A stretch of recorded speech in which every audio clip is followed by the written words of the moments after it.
ড্ৰাগছৰ ক্ষেত্ৰত মোৰ টুইটাৰ হেণ্ডেলটো ফলো কৰিলে আপোনালোকে দেখিব যে সদায় আমি কিমান কাম কৰি আছো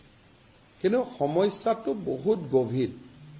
আৰু আগতে কেতিয়াও ড্ৰাগছৰ ওপৰত আক্ৰমণ নোহোৱা কাৰণে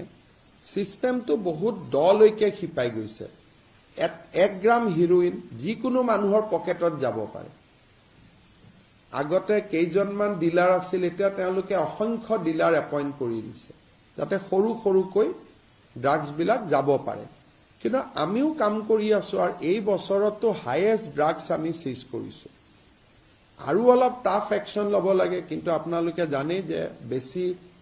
টাফ হলে অপজিশন বিলাকে বিধানসভা কোৰ্ট সকলোতে গৈ হুলস্থুল কৰে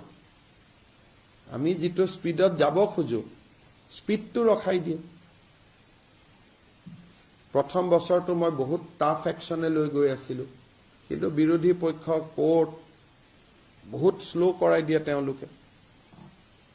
কয় আইনৰ জৰিয়তে যাব লাগে আইনৰ জৰিয়তে গলে সময় লাগে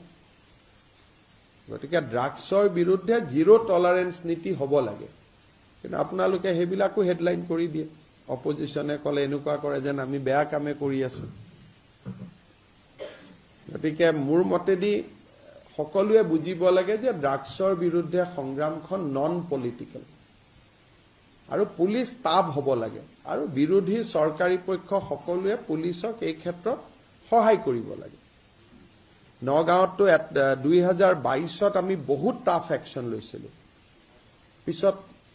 আপোনালোকে জানে যে এছেম্বলিত কিমান উত্তৰ দিবলগীয়া হল তাৰ কাৰণে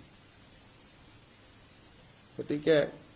মই ভাবো যে কিছুমান বিধায়ক যাক মানুহে মহানায়ক বুলি ভাবি থাকে তেওঁলোকৰ চিন্তা চৰ্চাত পৰিৱৰ্তন হ'ব লাগে